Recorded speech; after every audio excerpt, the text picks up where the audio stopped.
এই শাস্ত্রটার উপরে আমাদের ফোকাস না করার কারণে আমরা এই শাস্ত্রটা আমাদের থেকে একদম হারাইতে বসছিল। আল্লাহ সুবহানাহু ওয়া তাআলা কোনো এক কুদরতের মাধ্যমে আল্লাহ তাআলা আবার আমাদেরকে এই শাস্ত্র শিখার, বুঝার এবং শাস্ত্রটাকে চর্চা করার তৌফিক দিয়েছেন। এজন্য আল্লাহ রাব্বুল আলামিনের কাছে শুকরিয়া। আসলে সমস্যা যেটা, সেটার যদি আপনি মেইন সমাধান যেটা, সেটা যদি আপনি না দেন, তাহলে কখনোই সমস্যার সমাধান যাবে না, কখনোই সমস্যার সমাধান যাবে না, সমস্যা থেকে যাবে। এজন্য যারা আগে কবিরাজি করেছেন, হম, যারা কবিরাজি করছেন, তাদের কাছে গেলে তারা কি করে, একটা তাবিজ দেয়, কায়তন দেয়, এটা দেয়, ওটা দেয়। তো দেখা যাচ্ছে শয়তান কি করে, শয়তান ওই কুফরি কালামগুলোর কারণে দু একদিন চুপচাপ থাকে, 2-4 দিন চুপচাপ থাকে। তো 2-4 দিন চুপচাপ থাকার পরে শয়তান আবার আগের মতো হয়ে যায়, আবার সমস্যা হয়ে যায়।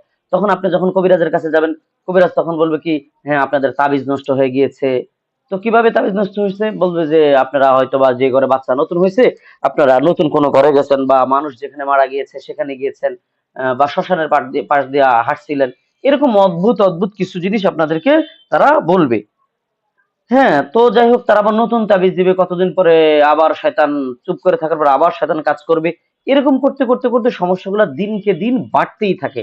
সমস্যা কোনো অংশে কমে না, সমস্যাগুলো বাড়তেই থাকে, বাড়তেই থাকে। এই বাড়তে বাড়তে বাড়তে বাড়তে এখন আমরা এমন একটা সিচুয়েশনে এসে দাঁড়াইছি যে আমার চেম্বারে একজন রোগী আসলেই দেখা যাচ্ছে বাচ্চাটার বয়স 5 বছর, তো ওর জিনের সমস্যা।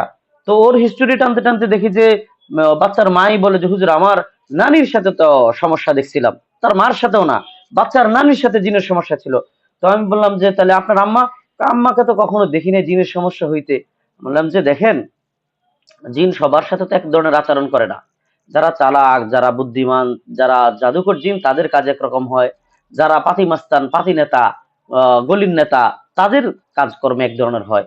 তো দেখেন এই সিমটম গুলো ওনাদের মধ্যে আছে কিনা। তখন ওনার মাকে ফোন দেয়, তো দেখা যায় তার মার মধ্যেও রোগ। তাহলে যেই বাচ্চাটা আসছে, এই বাচ্চাটার বয়স 5 বছর, কিন্তু যেই মহিলা আসছে, এই মহিলার নানির বয়স ধরেন, মনে করেন কথার কথা, উনি মারা গেছে, ওনার বয়স 100 বছর হয়েছে মনে করেন। তাহলে বাচ্চার বয়স 5 বছর হইলেও রোগের বয়স 100 বছর। কথা বুঝে আসছে? বাচ্চার বয়স যদিও 5 বছর, কিন্তু যেই রোগটা সে ভোগ করতেছে, এই রোগের বয়স তার 100 বছর হয়ে গেছে। এজন্য আমাদের হুজুররা দেখা যাচ্ছে, আমার উস্তাদরাই, আমি তাদেরকে দেখছি, তারা আমার উস্তাদ, তবে রুকিয়ার উস্তাদ না, তারা আমাদেরকে ফিকহ পড়িয়েছেন বা হাদিস পড়িয়েছেন, এরকম উস্তাদ। কিন্তু তারা রুকিয়া আমি ওনাদের কাছে শিখিনি। রুকিয়া আমি বহু জায়গা থেকে শিখেছি, তার মধ্যে দাইলামি ইউনুস মোহাম্মদ আবু সাজা আলজেরিয়া, ওনার থেকে আমি রুকিয়া শিখেছি। মাসরি শায়েখ রয়েছেন, এবং মরক্কোর আছেন ইয়াহিয়া আল মাগরিবি, ওয়াহিদ আল হায়দার, এরকম অনেক জনের কাছ থেকে বিদ্যাটা আমি শিখেছি। তো বিষয়টা হলো কি, যখনই তারা আমার ব্যক্তিগত পরিচয় জিজ্ঞেস করতো যে তুমি কি করো, মা হেরফুক, তোর পেশা কি, মানে ওরা তো সব তুই তুই, আরবি এরকমই ভাষা, ইউ, তো তুমি কি করো? তো আমি বলতাম যে আমি তো আলেম, আমি মাদ্রাসায় দর্স দেই, আমি দর্স দিয়ে থাকি। বলে যে তুই আলেম, আনতা আলেম ওয়ালা তাআলাম হাদা, তুই আলেম কিন্তু তুই হাদিস জানিস না, তুই তো হাদিসই আছে, তুই বাহিরে ঘুরিস কেন? দেখেন, আল্লাহ রসুল সাল্লাল্লাহু আলাইহি ওয়াসাল্লাম বলছেন যত সমস্যা আছে, যত রোগ আছে, আল্লাহ তাআলা সবের প্রতিষেধক পৃথিবীতে পাঠিয়েছেন, কিন্তু আমরা গবেষণা করে ওগুলো খুঁজে নেই না। এবং সবচেয়ে দুর্ভাগ্য এবং আশ্চর্যের বিষয় হলো, আমরা মুসলিমরা যখন কোনো অসুস্থ হয়ে যাই, যে নবীজি সাল্লাল্লাহু আলাইহি সাল্লামের চিকিৎসা বিধানের মধ্যে যে সুন্নাহ চিকিৎসা আছে, ওটা যে আমরা আমাদের লাইফে অ্যাপ্লাই করতে পারি, এটা আমরা একদম বেমালুম ভুলেই যাই, ভুলে যাই। আমরা অসুস্থ হলে কখনো বলি না যে হ্যাঁ আমার তো জ্বর হয়েছে, তো একটু মধু খাই। কখনো আমরা এটা চিন্তা করি না। একটু জ্বর হয়েছে, আমি একটু মধু খাই, বা আমার পাতলা পায়খানা হয়েছে, আমি একটু মধু খাই, আমার পেটে গ্যাস হয়েছে, একটু সামান্য পানি দিয়ে গোলে একটু মধু খাই। না, আমরা এভাবে চিন্তা করি না। আমরা কি করি, জাগতিক যে সমস্ত জিনিসগুলো আমাদের জন্য ক্ষতিকারক, আমরা ওই সমস্ত জিনিসগুলোর উপরই আমরা ডিপেন্ডেন্ট হয়ে যাই। কি হয়, পেটে প্রচুর গ্যাস, দেখা যাচ্ছে যে কারো যদি পেটে খাওয়ানো জাদু থাকে, তাহলে তার পেটে হজমের সমস্যা থাকবে, পেটে গ্যাস থাকবে, ঘন ঘন তার টয়লেট হবে, ঘন ঘন তার পেশাব হবে। তো আইবিএস এর সমস্যা অনেক সময় হয়ে যেতে পারে। তো অনেক সময় পেট তাদের খারাপও হয়ে যেতে পারে যদি পেটে খাওয়ানো জাদু থাকে। তো পেটের সমস্যার জন্য তো মধুর অনেক বড় একটা উপকার, মধু অনেক বড় একটা ভালো জিনিস পেটের সমস্যার জন্য। কিন্তু কখনই আমরা হাদিসের মধ্যে যেগুলো আছে আমরা এগুলো কখনোই অ্যাপ্লাই করি না। আমরা দেখা যাচ্ছে ওই অ্যালোপ্যাথির কাছে যাই, তো পেটে গ্যাস হয়েছে, আমাদেরকে গ্যাস্ট্রিকের ট্যাবলেট দিবে। আর আপনারা এখানে হয়তো অনেকেই জানেন, গ্যাস্ট্রিকের ট্যাবলেট খেলে আমাদের মাঝ আর মেরুদণ্ডের হাড় যেখানে আছে, এল এল লাম্বার ভার্টিব্রা, নাম্বার 1 থেকে না নাম্বার 5 পর্যন্ত, এই লাম্বার ভার্টিব্রা গুলো তখন জেলিগুলো শুকিয়ে যায়। যখন জেলিগুলো শুকায় যে ক্যালসিয়াম কমে যায়, এবার ডাক্তারের কাছে যাবেন, ডাক্তার আপনাকে আবার কি দিবে? ক্যালসিয়ামের ট্যাবলেট দিবে। এবার ক্যালসিয়াম ট্যাবলেট খেলে আপনার গ্যাস আরো বাড়বে। তখন আবার কি করবে? আগে যদি আপনি গ্যাস্ট্রিকের ওষুধ 20 পাওয়ারের খাইতেন, 20 খাইতেন, এখন আপনাকে দিয়ে দিবে 40। কি লাভ হইলো? আমরা মানে ওই সমস্যাটার মধ্যেই ঘুরতেছে এবং সমস্যাটা দিন দিন বাড়াইতেছে। কিন্তু আমরা যদি গ্যাসের সমস্যার জন্য একটু হাঁটাহাঁটি করি, যেমন গ্যাসের সমস্যার জন্য নবীজি সাল্লাল্লাহু আলাইহি সাল্লাম, নবীজি সাল্লাল্লাহু আলাইহি সাল্লাম গ্যাস হইতো না। তো আমরা যদি 1/3 আমরা খাই, পেটের 1/3 যদি আমরা খালি রাখি আর কি, 1/3 যদি আমরা খালি রাখি, তাহলে দেখা যাচ্ছে সমস্যা হয় না। তো আমাদের সমস্যাগুলোর সমাধান কোরআন হাদিসের মধ্যেই আছে, কিন্তু আমরা ওটাকে ওভাবে কখনোই গবেষণা করিনি, কখনোই দেখিনি। আমরা যারা সাধারণ জেনারেল পড়ুয়া, আমাদের আসলে তো সময় হয় না, কিন্তু আমাদের যারা আলেম সমাজ আছেন, তেনারা ওই বিষয়টা নিয়ে কখনো ঘাটেন না। তারা দেখা যাচ্ছে ওই বাপদাদার থেকে ওই চিকিৎসা পাইছে, ওই মুদাব্বিরি, কবিরাজি, এইগুলা দ্বারাই তারা কাজকর্ম করতো। এজন্য দেখবেন যে অনেক আলেম রয়েছেন যে তারা আসলে রুকিয়া কি জিনিস সেটা তারা বোঝে না, জানেও না, পারেও না।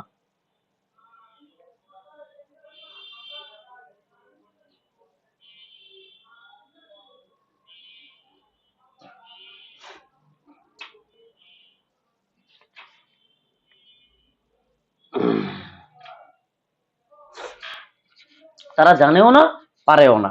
এজন্য যদি কোনো আলেমের সাথে তর্ক লাগে, আমরা তাদের সাথে তর্কতে যাব না। কোনো ধরনের কোনো তর্ক আমাদের তাদের সাথে করার প্রয়োজন নাই। বাস এতটুকু যে নিজের মনে সান্ত্বনা দিবেন যে হ্যাঁ, এই রুকিয়া এটা কোরআন হাদিসেরই চিকিৎসা।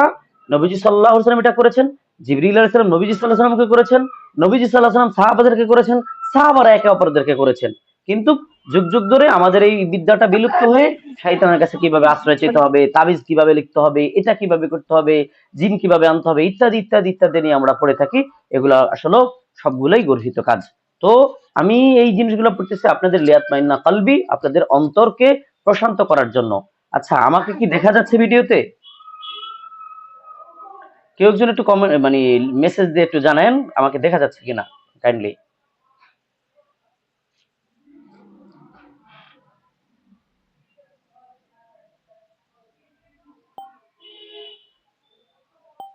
হ্যাঁ, দেখা যাচ্ছে না।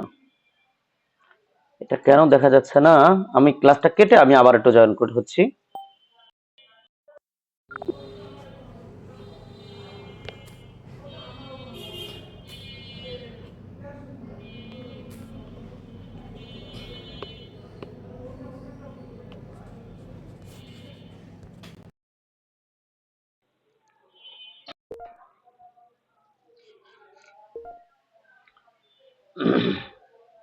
বেড়াও দেখে এমন কোনো আচ্ছা, আমরা একটা ভালো কাজ করতে কথা যাচ্ছি, আমরা রুকিয়া শিখবো, রুকিয়া নিয়ে আলোচনা করব। এমন সময় দেখেন কত ধরনের কি সমস্যা দেখা যাচ্ছে, কত ধরনের নেটওয়ার্ক প্রবলেম, এটা প্রবলেম, ওটা প্রবলেম। অর্থাৎ আপনি যখনই রুকিয়া নিয়ে কথা বলবেন বা রুকিয়া করতে আসবেন, আপনি অ্যাপয়েন্টমেন্ট রাখছেন, বা কোনো এক বোন আপনার কাছে, আপনার ছোট বোন আপনার কাছে রুকিয়া করতে আসবে, আপনার মেয়েটা আপনার কাছে রুকিয়া করবে, বা আপনারা 10 মিনিট পরে রুকিয়া করতে বসবেন। এই রুকিয়া করতে বসবেন, এই সময় দেখবেন যে এই নানান ধরনের ব্যস্ততা, নানান ধরনের সমস্যা, নানান ধরনের জটিলতা, বাধার সৃষ্টি হয়, সমস্যার তৈরি হয়। তো এগুলো উপেক্ষা করেই আমাদেরকে রুকিয়া নিজেরাও করতে হবে, অন্যদেরকেটাও করাইতে হবে। নিজেরা মানে নিজে, অন্যরা মানে নিজের ছেলে মেয়ে ভাই বোন এরা। আমরা এই রুকিয়ার মধ্যে কখনই আপনাদেরকে এই পারমিশনটা দিব না, বা আমরা বলবো না যে আপনারা এটা প্রফেশনাল ভাবে আপনারা রুকিয়া করবেন। দেখেন কেন? শয়তান মহিলাদের পিছনেই বেশি থাকে, ওনাদেরকে বেশি সময় অ্যাটাক করার চেষ্টা করে এবং ওরা সফলও হয়। তো সেক্ষেত্রে আপনি যদি এগুলা বাহিরে যা করা শুরু করেন, তখন দেখা যাচ্ছে আপনি আল্লাহ না করুক আপনার ব্যক্তিগত কোনো সমস্যা হয়েছে যেটা জিন সমস্যা করে নেয়, তখন আপনি মনে মনে বুঝবেন যে হ্যাঁ, এটা মনে হয় জিন করছে। তাছাড়া দেখা যাচ্ছে যে আপনি একটা সময় পুরুষদেরকে রুকিয়া করা শুরু করে দিবেন, আপনার কণ্ঠ তো পুরুষটা শুনতে পারবে না। হ্যাঁ, তো ইত্যাদি ইত্যাদি ফিতনা তৈরি হবে। এজন্য আল্লাহ তাআলা আপনাদেরকে রব্বাতুল বাইত বানিয়েছেন। আপনার হলো ঘরের রানী, আপনি ঘরেই থাকবেন, পাশাপাশি যে কাজ, ব্যবসা বাণিজ্য, চাকরি, জব যেটা করেন সেটা করেন। বাকি এই যে রুকিয়াটা, এটা শুধুমাত্র সেলফ ডিফেন্স, এবং নিজের পরিবারের মধ্যে কারো সমস্যা হলে সেটা কিভাবে আমরা সমাধান করব, শুধু এতটুকু এখানে আলোচনা করা হবে। জি। এরপর আমরা দেখতে পাচ্ছি এমনই আরেকটা দোয়া, নবীজি সাল্লাল্লাহু আলাইহি লাইট সাল্লাম অফ করে দাও। এই দোয়াটা পরে দোয়া করতেন, আযহিবিল বাস, আল্লাহ আপনি সমস্যা দূর করে দেন, রব্বান নাস, আপনি মানুষের প্রভু, ওয়াশফি আনতা শাফি লা শিফা ইল্লা শিফাউক, শিফাআন লা ইউগাদিরু সাকমা, যে আল্লাহ আপনার শেফা ছাড়া আমাদের কোনো শেফা নাই, কেউ আমাদের কোনো শেফাদাতা নেই। আরেকটা হাদিসের মধ্যে আমরা দেখতে পাচ্ছি ওয়াকানা ইদাশতাকাল ইনসানু শাইআ মিনহু আও কারাত বিহি কারহাতুন আও জুরহুন। নবীজি সাল্লাল্লাহু আলাইহি ওয়াসাল্লাম কাছে যখনই কেউ সমস্যা নিয়ে আসতো বা কারোর কাটা বা ছিঁড়া দাগ বা গোটা ঘা পাচড়া হয়েছে, ক্বালা নবী সাল্লাল্লাহু আলাইহি ওয়াসাল্লাম ইসবিহু হাকাদা, তখন নবী সাল্লাল্লাহু আলাইহি ওয়াসাল্লাম এমনটা করতেন। ওয়াদা সুফিয়ানু সাবাবাতুল আরদ, রাবি সুফিয়ান উনি ওনার হাতটাকে, এই যে সাব্বা মানে এই হাত, যেটাকে আমরা সাদা আঙ্গুল তর্জনী আঙ্গুল বলি, এটা মাটিতে, এটা মুখে দেওয়ার পর এখানে কিছু লালা থুতু এখানে কিছু মিশ্রণ করতেন। সুম্মা রাফাআহা, এরপর হাতটা উঠালেন সুফিয়ান রাদিয়াল্লাহু তাআলা আনহু। ফাকালা নবী সাল্লাল্লাহু আলাইহি ওয়াসাল্লাম, নবীজি তখন এভাবে করতেন, বিসমিল্লাহি তুরবাতু আরদিনা বিরিকাতি বাদিনা, থুতু দিয়ে মাটি নিতেন, এরকম মাটিতে এরকম হাত দিয়ে মাটি এভাবে নিতেন, নিয়ে বলতেন বিসমিল্লাহি, আল্লাহর নামে, তুরবাতু আরদিনা, আমাদের জমিন থেকে, বিরিকাতি বাদিনা, কোন একজন ভাইয়ের মুখের থুতুতে, ইউসফি সাকিমুনা, আমাদের ভাই সুস্থ হবে, বিইذনি রব্বিনা, আমাদের রবের অনুমতিতে, আমাদের রব অনুমতি দিবেন, এর মাধ্যমে আমাদের এক ভাইয়ের মুখের থুতু, আমাদের মাটি, এর মাধ্যমে আল্লাহ তাআলা আমাদের ভাইকে সুস্থ দিবেন। এমনটা নবীজি সাল্লাল্লাহু আলাইহি সাল্লাম করতেন। আচ্ছা, কখনো কখনো এমনটা দেখা যায় যে নবীজি সাল্লাল্লাহু আলাইহি ওয়াসাল্লাম যখন কোনো অসুস্থ মানুষের কাছে যাইতেন, যাওয়ার পরে তিনি তার ওয়াকানা সাল্লাল্লাহু আলাইহি ওয়াসাল্লাম ইদা আদা মারিদান জালাসা ইনদা রাসিহি, তখন তিনি তার মাথার কাছে বসতেন, বলে মাথায় হাত রাখতেন, হাত রাখার পরে সাবা মাররাত, তিনি 7 বার পড়তেন আসআলুল্লাহাল আযীম রাব্বাল আরশিল আযীম আন ইয়াশফিয়াক, যে আসআলুল্লাহাল আযীম, মহান রবের কাছে আহ আমরা আসআলুল্লাহাল আযীম, মহান আল্লাহর কাছে আমরা চাই, রব্বাল আরশিল আযীম, যিনি মহান আরশের রব, আন ইয়াশফিয়াক, হে আল্লাহ আপনি আপনার এই বান্দাকে আপনি সুস্থ করে দেন। আচ্ছা, আরেকটা হাদিসের মধ্যে আমরা দেখতে পাচ্ছি ওয়ালাম্মা ইশতাকা সাআদ ইবনে আবি ওয়াক্কাস রাদিয়াল্লাহু তাআলা আনহু বিমাক্কাতা শাকাও শাদীদান, একটা সময় সাআদ ইবনে আবি ওয়াক্কাস রাদিয়াল্লাহু তাআলা আনহু মক্কায় উনি অসুস্থ হয়ে যান, তো প্রচন্ড অসুস্থ হয়ে যান। ফাজাআহু নবী সাল্লাল্লাহু আলাইহি ওয়াসাল্লাম ইয়াউদুহু, তখন নবীজি সাল্লাল্লাহু আলাইহি ওয়াসাল্লাম ওনার কাছে গিয়েছিলেন এটা আমার ওনাকে দিয়া দাও, দেখার এটা জন্য। আমার অর্থাৎ ইয়াউদু বলা হয় যে কোন রোগীকে দেখতে যাওয়া। একজন মুসলমান আরেকজন মুসলমানের 6টা হকের মধ্যে একটা হক হলো, আমাদের মধ্যে যখন কেউ অসুস্থ হয়ে যায় তখন অন্যান্য মুসলিমদের উচিত বা দায়িত্ব এবং হক হলো ওই ব্যক্তির আমি প্রতি আগে ভাবতাম কি তাকে আমি দেখতে মনে যাওয়া। হয় বোরকা অর্থাৎ যে পরতে অসুস্থ পারবো হয়েছে না তার হক হলো জীবনে। তার অন্যান্য ভাইরা তাকে দেখতে আসবে। সুম্মা ওয়াদাআ ইয়াদাহু আলা জাবহাতিহি, এরপর নবীজি সাল্লাল্লাহু আলাইহি ওয়াসাল্লাম সাআদ ইবনে আবি ওয়াক্কাস রাদিয়াল্লাহু তাআলা আনহুর মাথায় হাত রাখলেন, এই যে কপালে হাত রাখলেন, মাথায় না কপালে হাত রাখলেন। ওয়া মাসা আলা ওয়াজহিহি ওয়া বাতনিহি, এবং মুখ এবং পেট মাসাহ করে দিলেন।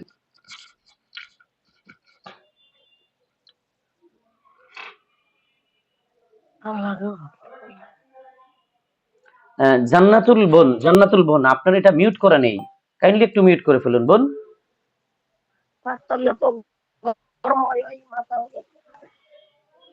জান্নাতুল শুনতে পাচ্ছেন? একটু মিউট হ্যাঁ, করে দিন। আমারটা মিউট করা নেই। আচ্ছা আচ্ছা, সবাই ক্ষমা দৃষ্টিতে দেখবেন, আসলে আপনারা তো রব্বাতুল বাইত, আপনারা ঘরের রানী, তো ঘর অনেক কিছু সামলানো লাগে, অনেক কিছু সামলে রুকিয়া শোনা লাগে, ক্লাস করা লাগে, এটা সবাই সবার ইয়াটা বুঝতেছেন, যেন জান্নাতুল বোনকে অবশ্যই ক্ষমা সুন্দর দৃষ্টিতে দেখবেন ইনশাআল্লাহ। আর আমরা সবাই অ্যালার্ট থাকবো যেন আমাদের এভাবে মিউট ছুটে না যায় ইনশাআল্লাহ। আল্লাহ আমাদেরকে আমল করে তৌফিক দান করুন, আমিন। তো সাআদ ইবনে আবি ওয়াক্কাস রাদিয়াল্লাহু তাআলা আনহু যখন অসুস্থ হয়ে গেলেন, তখন নবীজি সাল্লাল্লাহু আলাইহি ওয়াসাল্লাম তার মুখে এবং পেটে হাত বুলাইয়া দিলেন।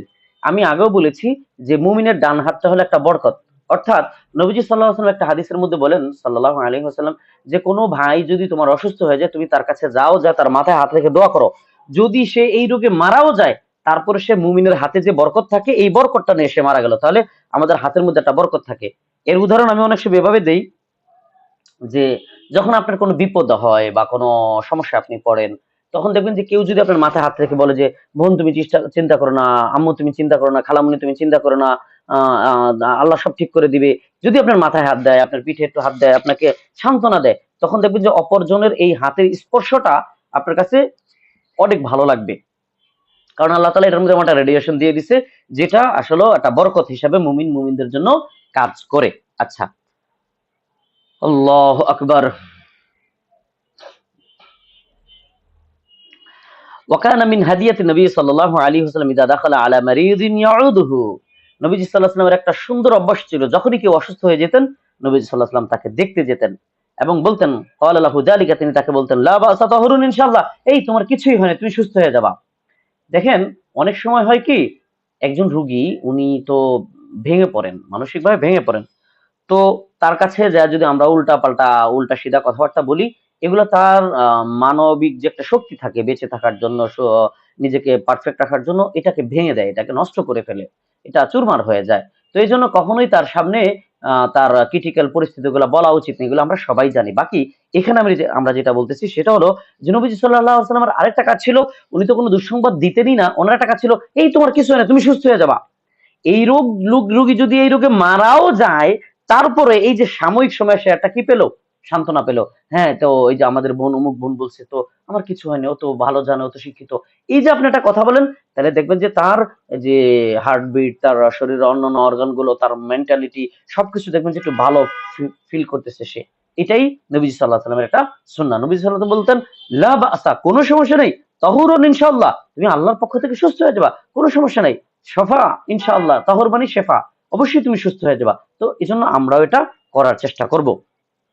আচ্ছা, আরেকটি হাদিসের মধ্যে আমরা দেখতে পাচ্ছি ওয়ালাম্মা শাকা উসমান ইবনে আবিল আস আত-তাকাফি রাদিয়াল্লাহু তাআলা আনহু ইলা রাসূলুল্লাহ সাল্লাল্লাহু আলাইহি ওয়াসাল্লাম ওয়াজআন ইয়াজিদুহু ফি জাসাদিহি।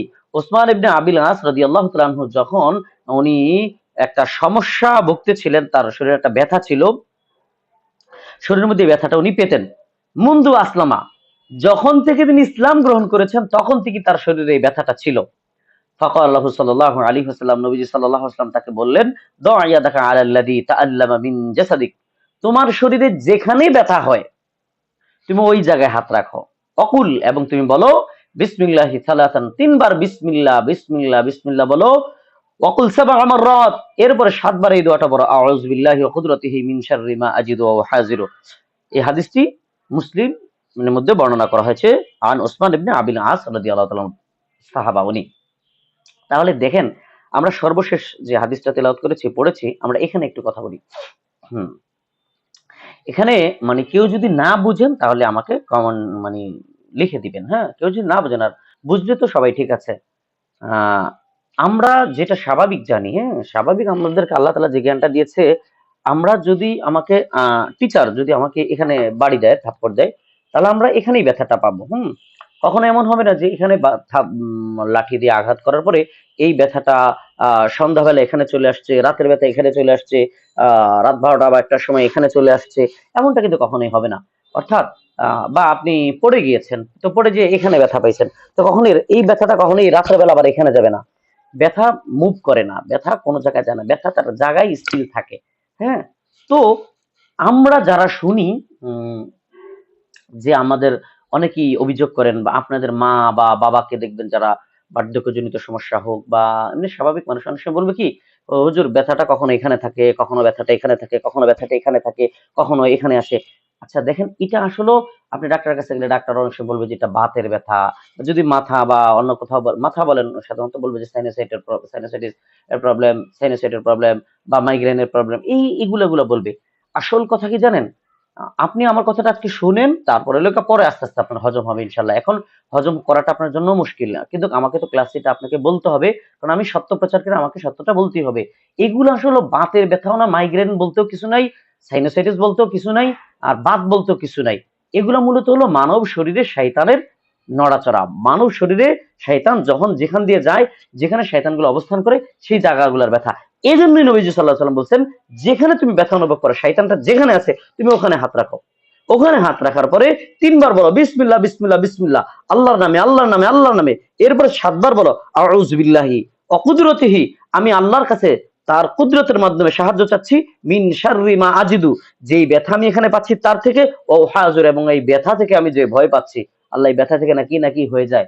এই দেখছেন, তাহলে যখন শয়তানটা এখানে থাকে আর আপনি ডান হাত যখন এখানে লাগাবেন, তো আপনার এই হাতে তো বরকত আল্লাহ তাআলা দিয়ে দিয়েছে, এই বরকত ওর গায়ের উপরে বললো, ঠাড়া বললো ওর গায়ে, মানে আমি গ্রাম্য ভাষায় ব্যবহার করলাম, মানে বজ্রপাত মতো আঘাত পড়লো ওর গায়ে আর কি। এরপরে যখন বলবেন যে আল্লাহর নামে আল্লাহর নামে, যখন আপনি দোয়া করবেন আল্লাহর নামে এবং এই দোয়াটা পড়বেন, তখন শয়তান আর এই জায়গায় থাকতে পারবে না। তবে মিরাকেল হলো, যখন এখানে ব্যথা আপনি এখানে পড়বেন, দেখবেন যে ব্যথা তো নাই, কিন্তু ব্যথা এখানে চলে আসছে। আবার এখানে হাত রাখেন, আবার এখানে পড়েন, দেখবেন ব্যথা ঘাড়ে চলে আসছে, আবার ঘাড়ে হাত রাখেন, আবার ঘাড়ে হাত রেখে আবার পড়েন। দেখবেন যে ব্যথা আরেক জায়গায় গেছে। শরীরের যেখানে যেখানে শয়তানটা যাবে আপনার তৎক্ষণাৎ তখন ওই জায়গায় ব্যথা হবে। তো ওই জায়গায় যদি ব্যথা হয় আবার হাত ওই জায়গায় রেখে এভাবে পড়তে পড়তে একটা সময় দেখবেন কি নাই, ব্যথা নাই। শয়তান পশমের লোমকূপ মানে লোমকূপের গোড়া দিয়ে বের হয়ে গিয়েছে, বা আপনি কথা বলতেছেন কথা নাক বা মুখ দিয়ে বের হয়ে গিয়েছে, বা বাতাস হয়ে অন্য কোথাও দিয়ে সে রিলিজ হয়ে গিয়েছে, এমন হবে। এজন্য আমাদের শরীরে ব্যথা মানে এটা প্রথম ধরে নিতে হবে যেটা বনি আদমের শরীরে শয়তান প্রবেশ করবে। নবীজি সাল্লাল্লাহু আলাইহি ওয়াসাল্লাম আমাদেরকে সতর্ক করে দিয়েছেন। নবীজি সাল্লাল্লাহু আলাইহি ওয়াসাল্লাম বলেছেন, ইন্না শাইতানা ইয়াজরি মিন বনি আদমা মাজরাদ দাম, নিশ্চয়ই শয়তান বনি আদমের রক্তের শিরায় শিরায় সে প্রবেশ করে। তো সে আমার শিরায় কেন প্রবেশ করতে যাবে? কেন? কারণ হলো সে আমার শরীরের মধ্যে বিভিন্ন ধরনের অসুস্থতা, বিভিন্ন ধরনের রোগ বালা মুসিবত সে তৈরি করবে। কারণ কি? কারণ হলো আমাদের সিকিউরিটি সিস্টেম আমরা এটা দুর্বল করে ফেলছি, নষ্ট করে ফেলছি আমাদের সিকিউরিটি সিস্টেমটা। সিকিউরিটি সিস্টেম কি ছিল? কোনো ব্যক্তি যদি, সহিহ মুসলিমের বর্ণনা, কোনো ব্যক্তি যদি ফজর পরে 100 বার এই দোয়া পড়ে, লা ইলাহা ইল্লাল্লাহু ওয়াহদাহু লা শারীকা লা, লাহুল মুলকু ওয়া লাহুল হামদু ওয়া হুয়া আলা কুল্লি শাইইন কাদির। তো বলা হচ্ছে যে উনি 100টা উট সওয়াব দান করলে যে সওয়াব পাবেন ইত্যাদি ইত্যাদি। আচ্ছা, সবচেয়ে ইম্পর্টেন্ট যেটা বিষয় সেটা হলো নবীজি সাল্লাল্লাহু আলাইহি ওয়াসাল্লাম বলেছেন, হিরজুম মিনাশ শায়াতিন, তাকে শয়তান থেকে প্রোটেকশন দেওয়া হবে। দেখেন আমরা তো সকালবেলা এই দোয়াটা পড়ি নাই, যার কারণে শয়তান আমাদের শরীরে অনায়াসে ঢুকে যাচ্ছে, অনায়াসে ঢুকে যাচ্ছে। যে আমার কথা না বোঝেন সে কিন্তু আমাকে মেসেঞ্জে জিজ্ঞেস করবেন। এটা একটা টিস্যু, আমি এটা টেবিলের উপর ধরুন আমি টেবিলের উপর রেখে দিয়েছি, এখানে কোনো চাপ নাই, কোনো বাতাসেরও চাপ নাই, কোনো জিনিসের চাপ নাই, এটা কিন্তু কোনো নড়াচড়া করবে না, এটা এমনই থাকবে, এমনই থাকবে এটা। কোনো বস্তু সেটার মধ্যে কোনো প্রবলেম হয় না যতক্ষণ পর্যন্ত বাইরের থেকে ওখানে কোনো প্রবলেম তৈরি করা হয়। যেমন মনে করেন আমরা একটা কলম রেখে দিলাম, আমরা একটা কলম আমরা কোথাও রেখে দিব, তো কলমটা নিজে নিজে নড়াচড়া করবে না, কলমটার ভিতরে নিজে নিজে প্রবলেম ক্রিয়েট হয়ে যায় না।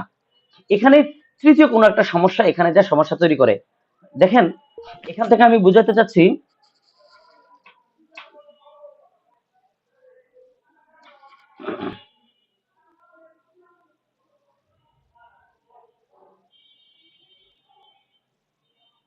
হ্যাঁ জি অবশ্যই আমি 7 বার দোয়াটা বলে দিব ইনশাল্লাহ, ইনশাল্লাহ বলে দিব। জি কমেন্ট বক্স তো খোলাই আছে, আপনাদের যা যা প্রয়োজন আপনারা ওখানে জিজ্ঞেস করবেন, ইনশাল্লাহ আমি উত্তর দিয়ে দিব। তো শয়তান আমাদের শরীরে ঢোকে যখন শরীরে আমাদের নিরাপত্তা থাকে না, তখন শয়তান আমাদের শরীরে ঢোকে। শয়তান আমাদের শরীরে ঢুকে কি কাজটা করে? সে কাজটা করে হলো, আস্তাগফিরুল্লাহ, আমাদের যে হাড়ের যে চলাচলের যে রগগুলা, ছোট ছোট সূক্ষ্ম সূক্ষ্ম রগগুলো আছে, এই রগের মধ্যে ব্লক তৈরি করে সে, জ্যাম তৈরি করে, ময়লা তৈরি করে সে, তখনই কি হার্ট অ্যাটাক হয়ে যায়। আমাদের ব্রেনের সূক্ষ্ম সূক্ষ্ম রগ আছে, এগুলোর মধ্যে সে ব্লক তৈরি করে। এই ব্লক তৈরি করে একটা সময় সেই ব্লকের কারণে আমাদের রক্ত চলাচলে ব্যাঘাত হয়ে তারটা ফেটে যায়, রক্তটা ফেটে যায়। হ্যাঁ, অনেক সময় দেখবেন, এটার একদম বাস্তব একটা উদাহরণ দিই। আপনি যখন আপনি একদম নিজে দ্বারা পরীক্ষা করবেন, যখন আপনার মাথা ব্যথা হয়, এই সাইড, এই ঘাড় বা এই যে মাথা, যে কোনো জায়গায় মাথা ব্যথা হোক, আপনারা কি করবেন? এরকম স্বচ্ছ একটা পাতলা একটা কাপড় নেবেন, পাতলা একদম পাতলা কাপড়, সাদা কালো যে কোনো কালার হতে পারে, ওখানে মধ্যে সামান্য পরিমাণ কিছু কালো জিরা দিবেন, কালো জিরা, আস্ত কালো জিরা দিবেন। তারপর এটাকে পুতুলের মাথার মতো এই যে এভাবে এভাবে এভাবে বাঁধবেন, এখানে বেঁধে নিবেন, এই জায়গাটা বেঁধে নিবেন। বেঁধে নেওয়ার পরে এটাকে ডান হাতের তালুতে নিয়ে ঘষা দিবেন, তো দেখবেন তালু গরম হয়ে গেছে, তালুটা গরম হয়ে যাবে। যখন গরম হয়ে যাবে তখন আপনি এটাকে নাক, এক নাক বন্ধ করে এক নাক দিয়া জোরে টান দিবেন।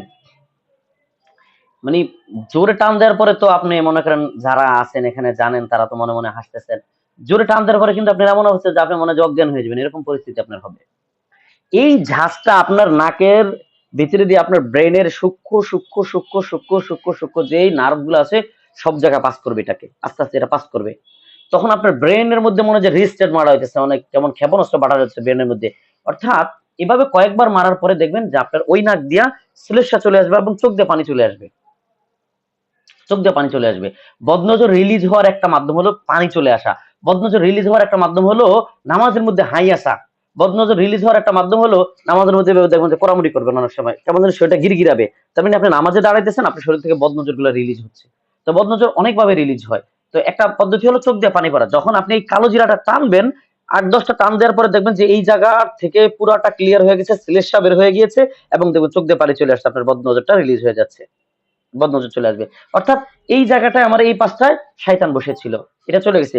এবার সেম পদ্ধতিতেই কি করেন, এভাবে এভাবে টান দিবেন, দেখবেন যেই নাক দিয়ে চলে যাবে। আবার অনেকের দেখবেন নামাজের মধ্যে প্রচুর পরিমাণে হাই আসে, খালি হাই আসতে, নামাজ বন্ধ, হাই বন্ধ, এগুলো বদনজর রিলিজ হওয়ার মাধ্যম। কিন্তু আপনি যদি ওই ওয়াক্তে নামাজটা না পড়তেন না, তখন আপনার বদনজর আপনার ব্যালেন্সে জমা হতো। এই জমা হতে হতে কি হয়, এটাকে বলা হয় আইনুল মুতারাকিমা, পঞ্জীবিত হওয়া বদনজর। অর্থাৎ জমতে জমতে জমতে জমতে জমতে তখন সে ঠাস করে বিছানায় পড়ে যায়, তার চেহারা সৌন্দর্য হঠাৎ নষ্ট হয়ে যায়, হ্যাঁ, হঠাৎ তার মুখের রুচি চলে যায়, হঠাৎ তার ইবাদতের সমস্যা তৈরি হয়, হঠাৎ মানে ইবাদত তার করতে ভালো লাগে না, এমন এমন সমস্যাগুলো তৈরি হয়। আচ্ছা, তো শয়তান মূলত আমাদের ব্রেনে বসে থাকে, ব্রেনে সূক্ষ্ম রগগুলোর মধ্যে বসে থাকে, হ্যাঁ, সেখান থেকে আমাদের ব্রেনে বা মাথা অনেক সময় ব্যথা হয়। তো আপনার শয়তানি ব্যথা হোক, বা দেখা যাচ্ছে বাইরে গিয়েছেন, ঠান্ডা লাগছে, ঠান্ডা ঠান্ডা ঠান্ডার কারণে আপনার ব্যথা করতেছে, আপনি কালো জিরাটা এভাবে অ্যাপ্লাই করেন, ইনশাল্লাহ দেখবেন অনেক অনেক অনেক সুন্দর একটা ইনশাল্লাহ সমাধান পাবেন। আর খবরদার, আপনারা চেষ্টা করবেন যত সম্ভব ঔষধ গ্রহণ না করতে, ঔষধ গ্রহণ না করার চেষ্টা করবেন, প্রাকৃতিকভাবে সুস্থ হওয়ার চেষ্টা করবেন। আপনি সহজ ভাষায় জানেন, আপনি যেই জমিটাতে আজকে ইউরিয়া সার দিয়ে আপনি ফসল ফলাচ্ছেন, কোন একটা কারণে যদি আপনি ইউরিয়া সার না দিতে পারেন, ওই জমিতে কিন্তু আর ফসল ফলবে না। ঠিক তেমনি আমরা আমাদের শরীরের মধ্যে যখন কোনো রোগ তৈরি হয়, এই রোগটাকে আমরা দূর করার জন্য যখন আমরা ঔষধের শরণাপন্ন হই, হতে হতে এমন হয় যে শরীরের নিজের যে একটা সুস্থ করার ক্ষমতা নিজের থেকে আল্লাহ তাআলা যেটা তাকে দিয়েছে, এটা কিন্তু নষ্ট হয়ে যায়। এটা এমন ভাবে নষ্ট হয় যে আগে আমরা দেখতাম যে পায়ের মধ্যে ওই গাছের কাঁটা ঢুকে গেছে, ওটাকে কি বলে, খেজুর গাছের কাঁটা ঢুকে গেছে, তো ওই যে পাকিস্তানি লতা বা জার্মানি লতা পাতা এগুলা দিছে, শেষ, ভালো হয়ে গেছে। কিন্তু এখন দেখা যাচ্ছে যে সামান্য একটু কেটে গেছে গা, ওই কাঁটা থেকে কয়েকদিন পরে ক্যান্সার হয়ে গেছে, কারণ আমাদের রোগ প্রতিরোধ ক্ষমতাটা নেই আগের মতো। এই জন্য যথাসম্ভব ঔষধ কম খাওয়ার চেষ্টা করবেন, যথাসম্ভব কোরআন ও হাদিসের মধ্যে যেগুলো আছে এগুলো একই সাথে ঔষধ, আবার একই সাথে এগুলো সুপার ফুড।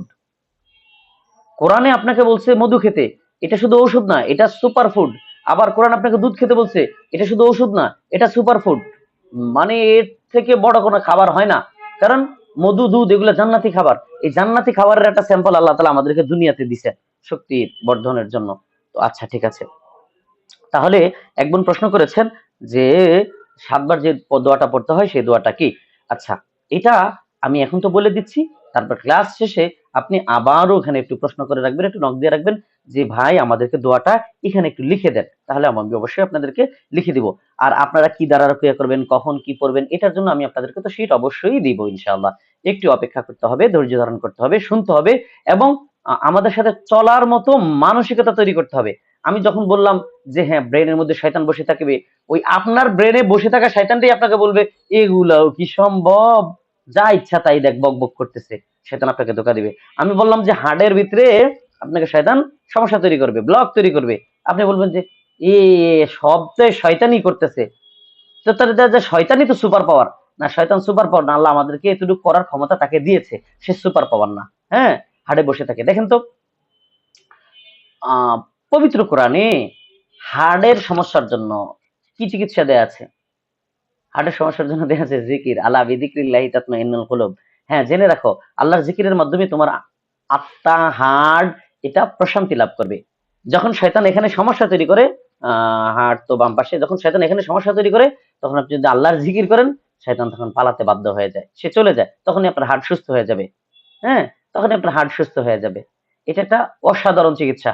কিন্তু আমরা কখনোই কখনোই এমনটা করিনি যে আমার হার্টে প্রবলেম হয়েছে, আমরা ওই হার্টের ডাক্তারদের কাছে, কার্ডিওলজিস্ট বা এদেরকে এমন তো বলে মনে হয়, আমরা তাদের কাছে দৌড় দেই। আমরা কখনোই চিন্তা করি না যে হার্টের চিকিৎসার জন্য পবিত্র কোরআন মাজিদ কি বলছে। পবিত্র কোরআন মাজিদ কি বলছে হার্টের চিকিৎসার জন্য? হার্টের চিকিৎসার জন্য পবিত্র কোরআন মাজিদ বলছেন আউযু বিল্লাহি মিনাশ শাইতানির রাজিম, আলা বিযিকরিল্লাহি তাতমাইন্নুল কুলুব। যে যত জিকির করবে আল্লাহ তাআলার, তার সমস্যাগুলো তত বেশি চলে যাবে। সকাল সন্ধ্যার যে আমলগুলো আছে, দোয়াগুলো আছে, এগুলো করবেন, করার পরে এবার আল্লাহকে ডাকেন। আফজালু যিকরি লা ইলাহা ইল্লাল্লাহ। এবার বলেন লা ইলাহা ইল্লাল্লাহ, লা ইলাহা ইল্লাল্লাহ, লা ইলাহা ইল্লাল্লাহ। যত বেশি পড়বেন তত আপনার হার্ট চাঙ্গা হবে, হার্ট শক্তিশালী হবে, হার্ট মজবুত হবে। তাহলে দেখেন, আমি বললাম যে হার্টে শয়তান থাকে, আর আল্লাহ সুবহানাহু ওয়া তাআলা বললেন কি, আলা বিযিকরিল্লাহি তাতমাইন্নুল কুলুব। হ্যাঁ, তোমরা জেনে রাখো যে আল্লাহর জিকিরের মাধ্যমে আত্মা প্রশান্তি লাভ করে, হার্ট ভালো থাকে। হ্যাঁ, তো এই জন্য দেখেন আমাদেরকে আল্লাহ সুবহানাহু ওয়া তাআলা যখন জমিনে পাঠান, সূরা বাকারা আয়াত নম্বর 36 সেখানে বলে দিয়েছেন যে ইহবিতু বা'দুকুম লিবা'দিন আদু, তোমরা জমিনে নেমে যাও একে অপরের শত্রু হিসাবে, একে অপরের শত্রু হিসেবে তোমরা জমিনে নেমে যাও। তাহলে পৃথিবীতে মানুষ এবং জিন জাতি আমরা এসেছি, তো এর মধ্যে ওই ব্যক্তি আপনার প্রধান শত্রু না যে আপনার ঘর বাড়ি ঘর নিয়ে আপনার সাথে শত্রুতা করতেছে, যে আপনার টাকা চুরি করছে, যে আপনার নামে মামলা দিচ্ছে, সে কখনোই আপনার প্রধান শত্রু না। আপনার প্রধান শত্রুই হলো শয়তান। এখানে আমি 17 জনকে দেখতে পাচ্ছি, আমি যদি 17 জনকে জিজ্ঞেস করি রু মাহমুদ ভাইকে ছাড়া যে আপনার প্রধান শত্রুর নাম বলেন, 3 জনের নাম বলেন, কেউই শয়তানের নামটা আপনারা কোট করতেন না যে শয়তান আমার প্রধান শত্রু, এর সাথে আছে শয়তানের সহযোগী অমুক যে আমার জমি জায়গা জমি খাইতেছে। এইভাবে কিন্তু কেউ বলতেন না, সবাই কি করতেন, যার যার মানুষ যে শত্রু আছে আমরা মানুষ শত্রুর দিকে ফোকাস করি। শয়তান যে আমাদের শত্রু আছে, আমি যখন খাচ্ছি বিসমিল্লাহ পরে খাচ্ছি না, তো ও আমার সাথে খাচ্ছে। আমি যখন ঘুমাচ্ছি বিসমিল্লাহ পরে ঘুমাচ্ছি না, ও আমাকে ডিস্টার্ব করতেছে। আমি আমার স্ত্রীর সাথে গেছি, হ্যাঁ কাছে গেছি, তো আমি দোয়া কালাম পড়ে যাইনি, ও শয়তান আমাদের সাথে আছে, এটা আমরা ভুলেই যাই।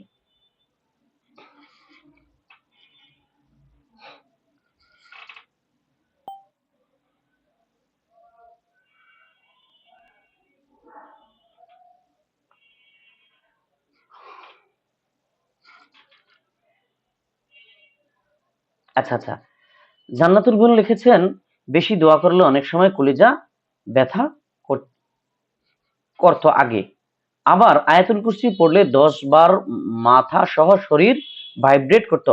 আচ্ছা বোন, আপনি ভয় পাবেন না, আমি আপনাকে বুঝায় বলি। বিষয়টা হলো কি, আপনার শরীরের ভিতরে শয়তান এখন অ্যাক্টিভ।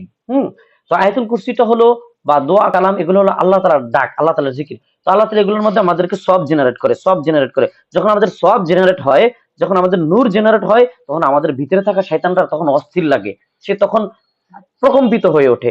কেমন? যেমন মনে করেন আমি আপনি কেউ ঘুমিয়ে আছে, আমি তার গায়ে যে গরম পানি ঢেলে দিলাম, তখন সে লোকটা কেমন লাগবে?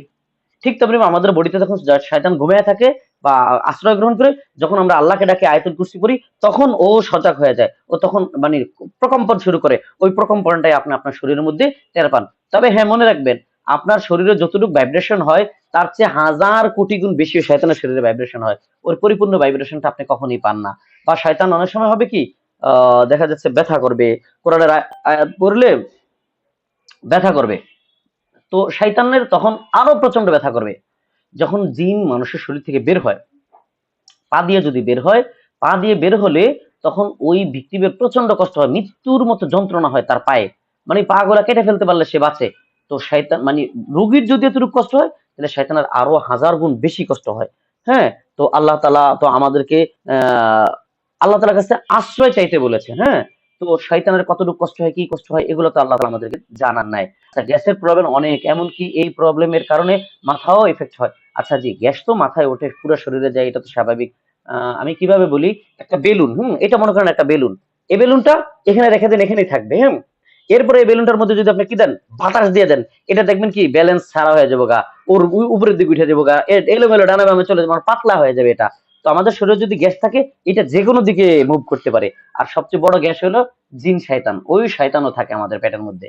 হ্যাঁ, পেটের মধ্যে শয়তানও থাকে। এজন্য পেটে কাপিং করাবেন, এবং কাপিং এর সহজ পদ্ধতি ঘরে ঘরে কিভাবে সহজ পদ্ধতিতে কাপিং করবেন সেটা আমি বলে দেব ইনশাআল্লাহ। তো যেই দোয়াটা ব্যথার স্থানে হাত রেখে 7 বার পড়তে হয়, সেই দোয়াটা হলো, প্রথম আমরা 3 বার বলবো বিসমিল্লাহ বিসমিল্লাহ বিসমিল্লাহ আউযু, তারপরে দোয়াটা হলো আউযু বিল্লাহি ওয়া কুদরাতিহি মিন শাররি মা আজিদু ওয়া উহাজিরু। আচ্ছা আচ্ছা, এই দোয়াটা আমরা পড়বো। এক বোন লিখেছেন ইবাদত অনীহা। জি, ইবাদতে অনীহা, ইবাদত নিয়ে দুইটা সমস্যা। একটা হলো ইবাদতকে অস্বীকার করা, নামাজ পড়বোই না, ভালো লাগে না আল্লাহ খোদা রাসূল, এটা হলো মানে কালো জাদুতে আক্রান্ত হওয়ার লক্ষণ। আবার অনেক সময় হয় কি, নামাজ পড়তে যাবো যাবো, যাচ্ছি যাচ্ছি যাচ্ছি যাচ্ছি যাচ্ছি যাচ্ছি, এই তো যাচ্ছি, এভাবে করতে করতে করতে দেখা যাচ্ছে ওয়াক্তই চলে যায়। এটা হলো প্রচুর পরিমাণে আইনুল মুতারাকিমা, মানে লাগাতার বা পঞ্জীবিত হওয়া জমে থাকা বদনজরের কারণে এটা অনেক সময় হয়ে থাকে। আচ্ছা, ইবাদত অনীহা অকারণে রাগ। জি, দেখেন বিষয়টা হলো কি, আপনার যে ফোনটা আছে, এই ফোনটা যদি আপনি ব্যবহার করেন, তাহলে হবে কি, এটা একটু কম গরম হবে। এটা যদি অনেকজন মিলে ব্যবহার করা শুরু করে, এটা অল্পতেই গরম হয়ে যাবে। তো শয়তানগুলো আমি বলছি আগে মাথায় থাকে, মাথার এই যে তালুটা আছে, এই তালুটা দেখবেন অনেকের গরম থাকে, যাদের জিনের প্রবলেম আছে গরম থাকবে, চুল পড়ে যাবে, মেজাজ খিটখিটে হয়ে যাবে, স্মৃতিহীনতার সমস্যা থাকবে, হ্যাঁ, এরকম, বা মাঝে মাঝে এখানে কামড়াবে, হ্যাঁ, মাঝে মাঝে বিনা কারণে এই জায়গাটা জ্বলতে থাকবে, এই জায়গাটা বিড় পিঁপড়ার মতন পিঁপড়া হাঁটতেছে এরকম মনে হবে, ইত্যাদি ইত্যাদি এরকম উপসর্গ ওখানে দেখা যাবে। আচ্ছা, জি, পিরিয়ডের সমস্যা, শয়তান ওখানে সমস্যা করে, স্বপ্নে স্বপ্নে ইত্যাদি ইত্যাদি, আশিক দিনের সমস্যা থাকলে এরকম কিছু অনেক সময় দেখা যায়। তো যাই হোক, আমরা ইনশাল্লাহ, প্রশ্ন আপনারা তো করবেন ইনশাল্লাহ। আমার মুখের আকৃতি, হ্যাঁ, অনেক ধরনের বদনজর হলে অনেক সময় কি মুখের চেহারার যে আকৃতি থাকে, আপনি সকালে একরকম দেখছেন নাই, সন্ধ্যায় দেখবেন যে এটা কালচে হয়ে গেছে, একটু ডিপ হয়ে গেছে, উজ্জ্বলতাটা চলে যায়, হ্যাঁ। তো এটার জন্য কিভাবে কিভাবে করতে হবে ইনশাল্লাহ তো বলে দিব, একটু ধৈর্য ধারণ করবেন। বদনজরের কারণে অনেক সময় চেহারা ফ্যাকাশ হয়ে যায়, বরণ হয়, ইত্যাদি ইত্যাদি অনেক ধরনের সমস্যাগুলোই হয়। আচ্ছা, আমরা আরেকটু ক্লাস রানিং করি। ওয়াতাকাদ্দামা ফি রুকয়াতি জিবরিল আলাইহিস সালাম বিসমিল্লাহ রকিকা। আচ্ছা, এখানেও জিবরিল আলাইহিস সালামের দোয়াটাই বলেছেন। একদম ইম্পর্টেন্ট একটা হাদিস আলহামদুলিল্লাহ আমাদের সামনে চলে এসেছে। সেটা হলো হাদিসটা বুখারীতে কোট করা হয়েছে, সেখানে আব্দুল্লাহ ইবনে আব্বাস রাদিয়াল্লাহু তাআলা আনহু হাদিসটি বর্ণনা করেছেন। সেখানে বলা হচ্ছে ওয়াকানা নবী সাল্লাল্লাহু আলাইহি ওয়াসাল্লাম ইয়াউযুল হাসান ওয়াল হুসাইন, নবীজি সাল্লাল্লাহু আলাইহি ওয়াসাল্লাম হাসান এবং হুসাইন রাদিয়াল্লাহু তাআলা আনহুমাকে ঝাড়তেন, রুকিয়া করতেন, ওনাদের জন্য আল্লাহ তাআলার কাছে আশ্রয় চাইতেন, এবং তিনি ওয়ায়াকুল, তিনি বলতেন ইন্না আবাকুমা ইব্রাহিম আলাইহিস সালাতু ওয়াসসালাম, হাসান হুসাইনকে বলতেন তোমাদের পিতৃপুরুষ ইব্রাহিম আলাইহিস সালাতু ওয়াসসালাম কানা ইয়াউযু বিহা ইসমাঈল ওয়া ইসহাক, যে ইব্রাহিম আলাইহিস সালাম ইসমাইল ও ইসহাককে এভাবেই ঝাড়ফুঁক করতেন যেভাবে আমি তোমাদেরকে করতেছি। সেটা কি? আউযু বিল্লাহি, আউযু বিকালিমাতিল্লাহি তাম্মাহ মিন কুল্লি শাইতানিন ওয়া হাম্মা ওয়া মিন কুল্লি আইনিন লাম্মা। অনেক স্ট্রং একটা বাক্য। তাহলে আউযু বিকালিমাতিল্লাহি তাম্মাহ, এই যে যে বোন বলেছেন আপনারা চেহারার আকার পরিবর্তন হয়ে যায়, বাঁকা বাঁকা লাগে, দেখতে অসুন্দর লাগে, এরকম ইত্যাদি ইত্যাদি যেই প্রবলেম গুলো হবে, এই প্রবলেম গুলোর জন্য এই দোয়াটা করবেন, আউযু বিকালিমাতিল্লাহি তাম্মা, মাথা হাত রাখবেন, পড়বেন আউযু বিকালিমাতিল্লাহি তাম্মা মিন কুল্লি শাইতানিন ওয়া হাম্মা ওয়া মিন কুল্লি আইনিন লাম্মা। 7 বার পড়বেন, হাত নামাবেন, আবার হাত দিবেন, আবার 7 বার পড়বেন, এইভাবে অনেকবার পড়বেন, এগুলো অনেকবার পড়বেন, অনেকবার পড়বেন। আপনি আপনার ভিতরে পরিবর্তন বোঝার আগ পর্যন্ত এগুলো করবেন, এই আমলগুলো করবেন, ইনশাআল্লাহ আল্লাহ তাআলা অবশ্যই আমাদেরকে শেফা দিবেন, ইনশাআল্লাহ শেফা দিবেন বলেই নবীজি সাল্লাল্লাহু আলাইহি ওয়াসাল্লাম আমাদেরকে এগুলো শিখিয়ে গিয়েছেন। আচ্ছা, এখন আমরা একটা বদনজরের একটি বিষয় নিয়ে আমরা আলোচনা করব, ইলাজুল আইন বিগসলিল আইন। যিনি বদনজর দিয়েছেন তার শরীরের ধোয়া বা তার গোসলের পানি দ্বারা যিনি বদনজরে পড়েছেন তাকে গোসল দেয়ানো। তাহলে বদনজরের একটা চিকিৎসা হলো যে, মনে করেন কথার কথা, আমাকে আব্দুর রহমান বদনজর দিয়েছে, তো এটার একটা চিকিৎসা হলো আব্দুর রহমানের শরীরের পানি, অর্থাৎ তাকে গোসল করার পানিটা এনে আমার গায়ে ঢেলে দেওয়া, এটাই একটা চিকিৎসা, কোনো দোয়া কালাম নাই এখানে। আপনি যদি বুঝতে পারেন যে আপনার বাবু এই অক্তে একটা মাছ খেয়েছে, অনেকদিন সে খায় না, তো আপনি অবাক হয়ে গেলেন একটা মাছ খেলো, বা বাবুর দাদি বা নানি এসে বললো যে আজকে একটা খেয়ে ফেলাইছে রাক্ষসের বাচ্চা, এনিওয়ে তারা এরকম বলে ফেললো, এরকম যদি কখনো বলে তাহলে দেখবেন যে পরের রক্ত থেকে বাচ্চা আর কিছু খায় না, বাচ্চা মাছ আর খেতেই চায় না, এগুলো বদনজর লেগে যাবে। বা আপনি রান্না করতেছেন, কেউ যদি বলে যে এত সুন্দর হয়েছে, তাহলে দেখবেন যে পরবর্তীতে রান্নার মজা লাগতেছে না, এই ধরনের বদনজর পড়ে। যদি আপনি যে বদনজর দিচ্ছে তাকে যদি আপনি টার্গেট করতে পারেন, চিনতে পারেন, তাহলে আপনার কাজ হলো কি, আপনি তাকে বলবেন যে আমাকে আপনার অজু করা বা শরীর ধোয়া বা আপনার গোসল করা পানি দিতে হবে, আমাকে দেন, আমি এটা দ্বারা গোসল করব, কারণ আমি আপনার বদনজরে পড়েছি। আপনি আমাকে এই কথাটা বলার পরে আমার এটা হয়েছে।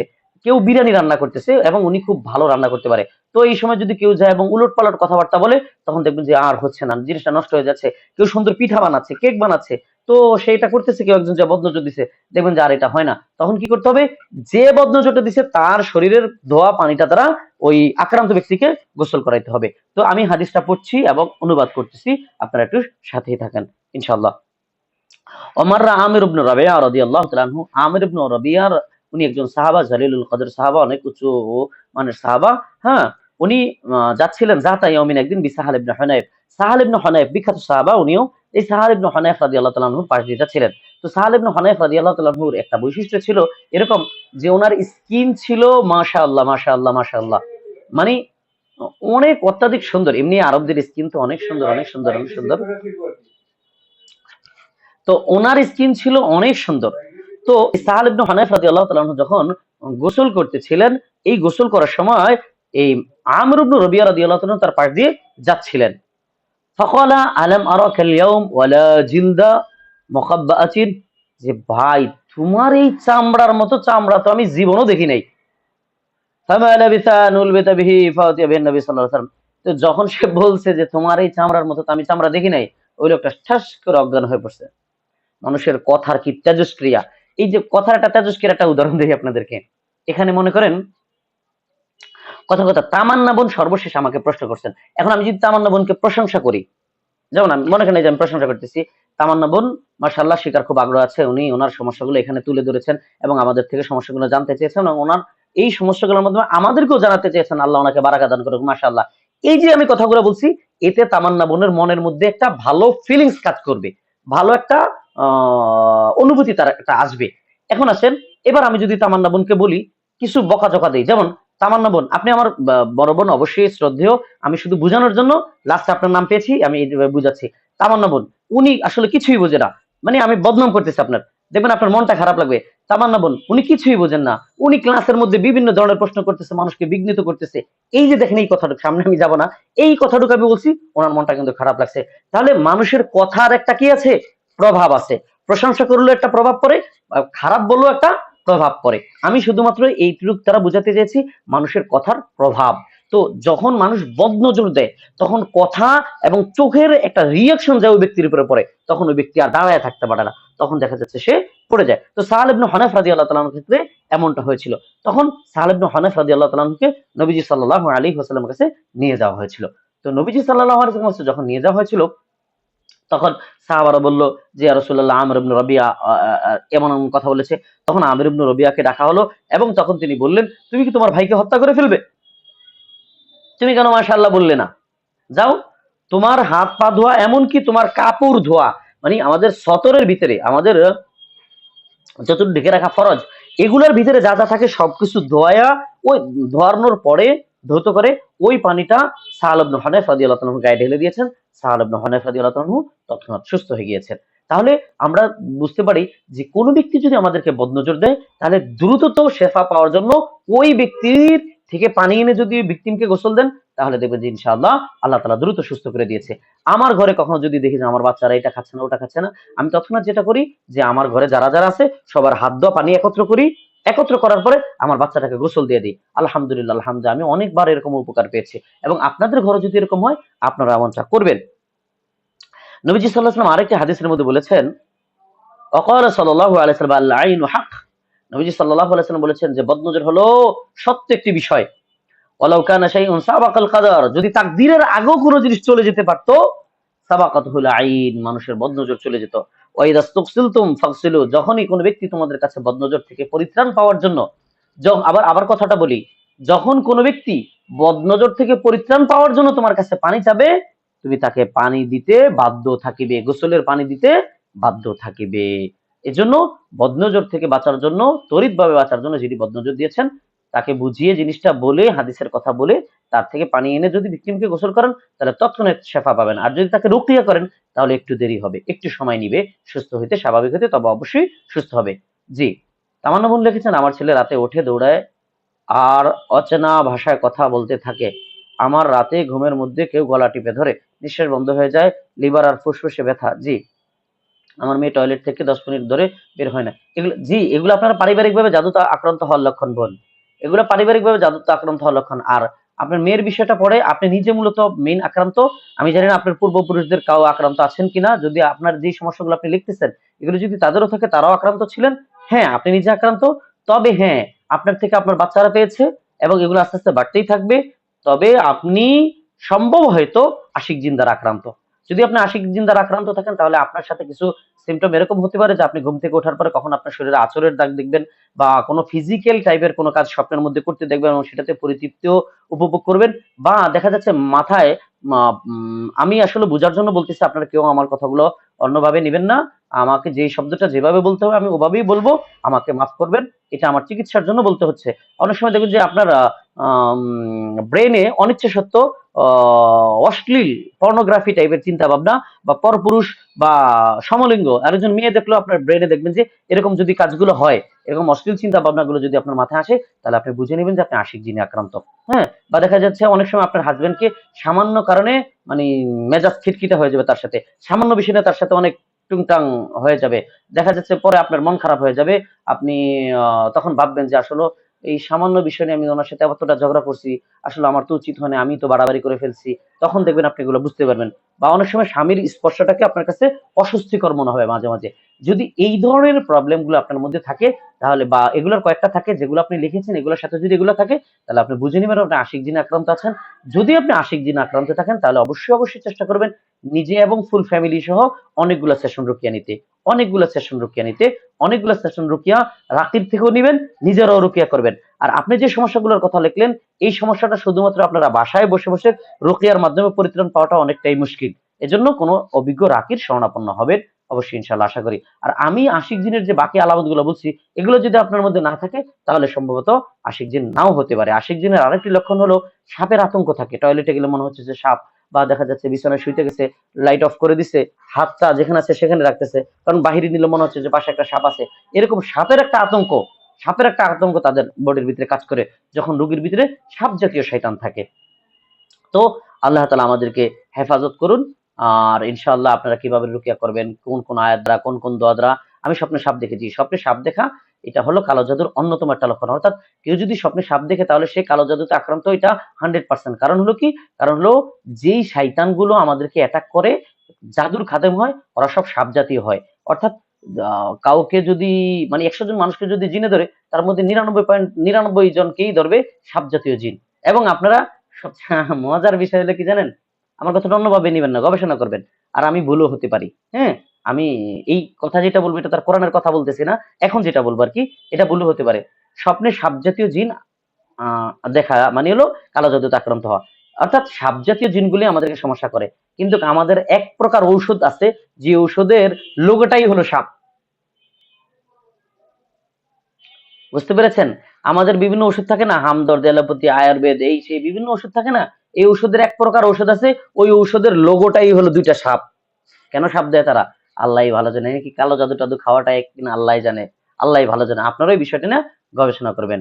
জি, স্বপ্নে সাপ দেখা, প্রায় সময় অসুস্থ থাকা বা প্রায় সময় শরীর দুর্বল দুর্বল লাগা, আনফিট লাগা, 15-20 আইটেম একসাথে লাগতে থাকা, আরো সমস্যা থাকতে পারে। অর্থাৎ অনেক সময় দেখবেন যে শরীরে জ্বর জ্বর অনুভূতি হচ্ছে কিন্তু জ্বর নাই, হ্যাঁ, দুর্বলতা, জ্বর জ্বর অনুভূতি হওয়া, বা মাঝে মাঝে চোখ নিজে নিজে এরকম বাঁকা হয়ে বন্ধ হয়ে আসে, চোখ নিজে নিজে লাফাবে, শরীরের মাংস বেশি লাফাবে, বুড়ো লাফাবে, এগুলা বদনজর আক্রান্ত হওয়ার লক্ষণ। ইনশাল্লাহ বদনজর আক্রান্ত হলে বা কালো জাদুতে আক্রান্ত হলে কি কি লক্ষণ আমাদের মধ্যে প্রকাশ পেতে পারে, অবশ্যই ইনশাল্লাহ আমরা ধারাবাহিক ক্লাসের মধ্যে আমরা আলোচনা করব। সেই পর্যন্ত আমাদের সাথেই থাকুন, সুস্থ থাকুন, ভালো থাকুন। সবাই সবার জন্য দোয়া করবেন। এবং আমাদের রুকিয়া ক্লাসকালীন সময়ে যাদের সমস্যা আছে, যেমন তামান্না বোন এবং আমাতুল্লাহ বোন যারা লিখেছেন, যাদের সমস্যা আছে, তাদের এই ক্লাসগুলোর পরে রিঅ্যাকশন হবে। এই যে আমার মুখের যে কথা, এটাতে রিঅ্যাকশন হবে। আপনি অনেক সময় দেখা যাচ্ছে আপনি রুকিয়ার ক্লাসেই বসতে পারবেন না, বা দেখা যাচ্ছে মাত্র 2টা ক্লাস, তো অনেকের এমন হবে যে পরবর্তী ক্লাসগুলো বসার সময় বুকে চাপ অনুভব হবে, দেখবেন যে বুকে চাপ দিতেছে। তো এরকম যদি কোনো সমস্যা হয়, ইমার্জেন্সি এখানে মেসেজ করবেন। তখন কিভাবে কি করতে হবে, হ্যাঁ, আপনি রুকিয়া শিখতেছেন মানে শয়তান থেকে আপনি পরিত্রাণ পাওয়ার এরকম একটা ব্যবস্থা করতেছেন, তখন শয়তান আপনার উপরে খেপে যাবে, খেপে আপনাকে এখান থেকে বিভ্রান্ত করার চেষ্টা করবে যে রুকিয়া তোমার শিখা লাগবে না, এগুলো তোমার কোনো দরকার নাই, এরকম বুকে চাপ অনুভব হবে। তো বুকে চাপ অনুভব হলে তৎক্ষণাৎ আমরা কিভাবে এটা থেকে রিলিজ পাবো, ইনশাল্লাহ আমরা সব বলে দিব। জান্নাতুল বোন, আমার হইতেছে মানে কি? জি, কলিজা ব্যথা করতেছে। আচ্ছা ঠিক আছে, আমরা আজানের উত্তরটা দিয়ে নিই, তারপরে আপনার উত্তরটা দিচ্ছি। লা হাওলা ওয়ালা কুওয়াতা ইল্লা বিল্লাহ।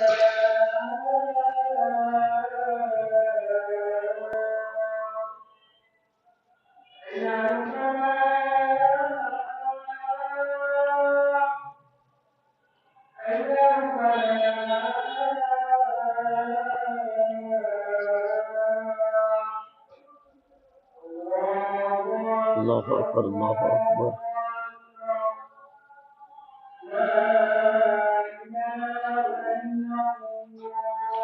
লা ইলাহা ইল্লাল্লাহ, আল্লাহুম্মা সাল্লি আলা মুহাম্মদ। জি, জান্নাতুল বোন, আপনার কলিজা ব্যথা করতেছে। বিষয়টা এখানে বুঝবেন। বিষয়টা হলো কি, শয়তান যখন আপনাকে বদনজর দেয়, তখন এটা ব্যথা করে। হ্যাঁ? তো তো ব্যথা করলে আপনার কাজ হলো প্রথম মাথা ভাইব্রেট করতেছে, আচ্ছা ঠিক আছে। তো শয়তানটা এখন আপনার মাথায় আছে, বুঝতে পারছেন?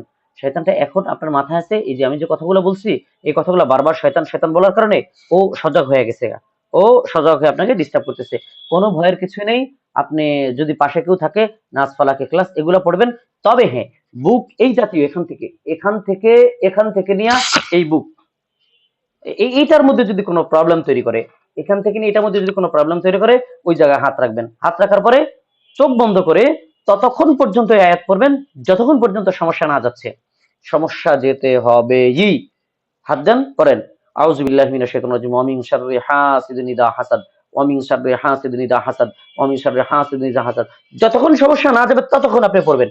ইনশাআল্লাহ আপনার সমস্যা চলে যাবে। বুঝে আসছে? আমি আবারও বলতেছি, ক্লাস চলাকালীন সময় বা ক্লাসের যে ডিউরেশন, আমাদের ৬ টি ক্লাস, হ্যাঁ? অলরেডি তো আজকে ২য় ক্লাস শেষ হয়ে গেছে। এই ক্লাসের মধ্যে আপনাদের ডিস্টার্ব হবে। ওরা আপনাদেরকে ডিস্টার্ব করবে। তবে ঘাবড়াবেন না। ইনশাআল্লাহ, ইনশাআল্লাহ শয়তানকে কিভাবে আপনি পরাস্ত করবেন, কিভাবে তার থেকে রিলিজ পাবেন, এই সবগুলা বিষয় আস্তে, আস্তে আমরা ক্লাসের মধ্যে আলোচনা করব। ইনশাআল্লাহ আল্লাহ তাআলা আপনাদেরকে সুস্থ করে দিবেন।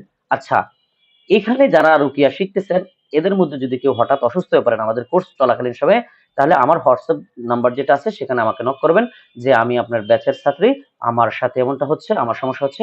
তো আমি ইনশাআল্লাহ যতটুকু পারি, ইনশাআল্লাহ আমি রুকিয়া করে দেওয়ার আপনাকে ফ্রি, একদম ফ্রি আমি আপনাকে রুকিয়া করার চেষ্টা করব ইনশাআল্লাহ ক্লাস চলাকালীন সময়। আল্লাহ তাআলা সে পর্যন্ত আমাদেরকে সুস্থ রাখুক, ভালো রাখুক। আর এর মধ্যে আমি দেখতে পাচ্ছি ২-১ জন কমেন্ট করতেছে, আমি তাদের উত্তরগুলো দিয়েই আমি সালাতের প্রস্তুতি নিব ইনশাআল্লাহ। তো আপনাদের যার যার একটু লেখার একটু তাড়াতাড়ি লিখে ফেলেন।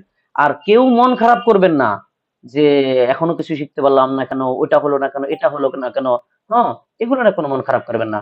আপনাদের সাথে যেটা ওয়াদা হয়েছে ততটুকু জ্ঞান আপনাদেরকে দেয়াই হলো আমাদের দায়িত্ব। তবে এই দায়িত্ব আপনারা পাওয়ার আগে আপনাদেরকে প্রসেস করে নিতে হবে, আপনাদেরকে পরিষ্কার করে নিতে হবে।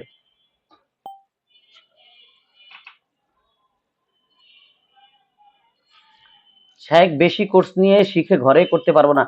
বেশি কোর্স নিয়ে নেয়ার প্রয়োজন হয় আপনি ঘরে এমনি করতে পারেন। আমরা যতটুকু যা শিখাবো ততটুকু তারা ঘরে ইনশাল্লাহ করতে পারবেন, বাইরে না, শুধু নিজের জন্য। জি জি অবশ্যই নিজের জন্যই তো শিখাবেন। আপনার হোয়াটসঅ্যাপ নাম্বারটা দিয়ে ইনশাল্লাহ দিব। আফান ৭ বার দোয়াটা আবার বলুন। কোনো সমস্যা নেই, একটা কথা মনে রাখবেন, আমার ক্লাসে আমি তো মাদ্রাসায় হাদিস পড়াচ্ছি। তো আমার ক্লাসে একটা বিষয় হলো কি, আপনি একটা বিষয় না বুঝলে আমাকে যতবার না বুঝেন ততবার আপনি আমাকে প্রশ্ন করবেন। আলহামদুলিল্লাহ, মাশাআল্লাহ, আমি আপনার উপর কখনোই রাগান্বিত হব না। কখনোই রাগান্বিত হব না। কিন্তু আপনি আমার উপরে রাগান্বিত হবেন না যে শায়েখ মনে হয় এই জায়গাটা স্কিপ করে চলে গেল, শায়েখ মনে হয় নিজেই বুঝে নাই, বা শায়েখ এই জায়গাটা ফোকাস করে নাই। এরকম মনে আপনি কষ্ট রাখেন না। আপনি যেখানে যখন বুঝবেন না তখন আমাকে প্রশ্ন করেন। ইনশাআল্লাহ আমি আপনাদের খাদেম, আমি অবশ্যই আপনাদেরকে ওই বিষয়টি ক্লিয়ার করব। যে ৭ বার যে দোয়াটা সেটা আমি মুখে বলতেছি এবং এটা এখানে লিখেও দিব। ৩ বার আমরা বিসমিল্লাহ পড়বো, তারপর আমরা বলবো আউযু বিল্লাহি কুদরতিহি মিন শাররি মা আজিদু ওয়া উহাজিরু। আবার বলতেছি আউযু বিল্লাহি ওয়া কুদরতিহি মিন শাররি মা আজিদু ওয়া উহাজিরু। জি, চোখ মুখ জ্বালাপোড়া করে। আচ্ছা, শয়তানটা এখন আপনাকে বদনজর দিচ্ছে। এখন আপনার কাজ হলো আপনি অতি দ্রুত নাস ও ফালাক দ্বারা রুকিয়ার পানি তৈরি করবেন। ওই পানিটার মধ্যে একটু বরফের পানি মিশাবেন, বা বরফের টুকরো টুকরো বরফের মধ্যে দিয়া মুখটা এভাবে দিয়ে রাখেন। ইনশাআল্লাহ এটা এখনই চলে যাবে। ১ নম্বর পয়েন্ট। ২ নম্বর পয়েন্ট, ঘরে যদি কোনো বড়ি পাতা থাকে, বড়ি পাতার পানি মিশ্রণ করে ওই পানিটাতে মুখ ধুয়ে ফেলেন, ইনশাআল্লাহ চলে যাবে। ৩ নম্বর পয়েন্ট, আপনি অমিশারি হাসিদিন ইজা হাসাদ এভাবে ফুদেন। অমিশারি হাসিদিন ইজা হাসাদ, এই ৩ নম্বর পয়েন্ট এভাবে করেন, ইনশাআল্লাহ দেখবেন এখনই চলে যাবে, ইনশাআল্লাহ এখনই চলে যাবে। আর আপনি একটা কথা মনে রাখবেন, আপনি যা করতেছেন তার সবকিছু আল্লাহ তাআলার কালাম। এটা আল্লাহ তাআলার মুখ দিয়ে উচ্চারিত হয়েছে। এটা মহান শক্তিধর এক রবের কাছ থেকে এসেছে, এবং এই রব আমাদেরকে এগুলো জীবন বিধান হিসেবে দিয়েছে, নামাজ পড়ার জন্য দিয়েছে, তেলাওয়াতের জন্য দিয়েছে, আলহামদুলিল্লাহ শেফা হিসেবে দিয়েছে, যেটা অন্যান্য আসমানি কিতাবের ছিল না। পবিত্র কোরআন মাজিদ ছাড়া অন্যান্য কোনো কিতাবই এমন ছিল না যে যেখানে শেফা হবে। সেগুলো ছিল জীবন বিধান শুধুমাত্র। আমাদের এখানে শেফাও হবে, রোগ মুক্তি হবে। ইনশাআল্লাহ এভাবে আমল করতে থাকুন। আল্লাহ তাআলা অবশ্যই আমাদেরকে রহমত করবেন, আমাদেরকে সুস্থ করবেন। বদনজর দোয়া, ওয়াইজুকুম বিকালিমাতিল্লাহি তাম্মা মিন কুল্লি শাইতানিন হাম্মা ওয়া মিন কুল্লি আইনিন লাম্মা, বা আউযু বিকালিমাতিল্লাহি তাম্মা মিন কুল্লি শাইতানিন হাম্মা ওয়া মিন কুল্লি আইনিন লাম্মা। উভয়টাই পড়তে পারবেন, কোনো সমস্যা নাই। ওয়াইজুকুমও পড়তে পারবেন, আউযু বিকালিমাতিল্লাহি তাম্মাও পড়তে পারবেন। ঠিক আছে, উভয়টাই পড়তে পারবেন। মুখ জ্বালা পোড়া করে আপনি 3টা পদ্ধতি আমি বলেছি, 3টা যে কোনো একটা অ্যাপ্লাই করেন, দেখবেন হয়ে যাবে। কারণ হলো শয়তানকে আপনি এখন জাগ্রত করেছেন। আপনি যদি এখানে আমাদের 17 জন পার্সন আমরা এখানে শুনতে পাচ্ছি, এই 17 জনের মধ্যে কেউ যদি আমাকে মাইন্ড করবেন, আমি শুধুমাত্র বোঝানোর জন্য বলতেছি, কেউ আমাকে মাইন্ড করবেন না। সেটা হলো বোঝানোর জন্য বলতেছি, কেউ যদি একজন চোর থাকে, তো আমি যদি বলি যে চোর চোর চোর, তাহলে যিনি চোর তিনি আতঙ্কিত হবেন। আমি যদি বলি ইঞ্জিনিয়ার ইঞ্জিনিয়ার, তাহলে যিনি এখানে ইঞ্জিনিয়ার আছেন তিনি একটু ফিরে দাঁড়াবেন না, আমাকে মনে হয় সে ডাকতেছে এরকম কিছু, বা আমাকে মনে হয় কেউ ফোকাস করতেছে। আপনি রাস্তা দিয়ে হেঁটে যাচ্ছেন, কেউ যদি আপনাকে বলে যে এই সায়েন্টিস্ট সায়েন্টিস্ট সায়েন্টিস্ট মুমিন সায়েন্টিস্ট, তাহলে দেখবেন আপনি ওদিকে ফিরতেছেন, কেউ কিন্তু ফিরতেছে না।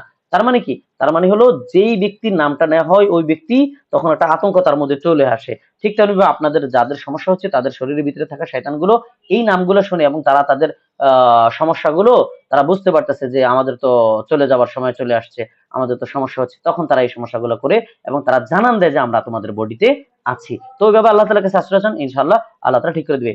শেষে বুকে হাত দিয়ে যে দোয়া বলেছেন, বুকে হাত দিয়ে কি দোয়া? জি।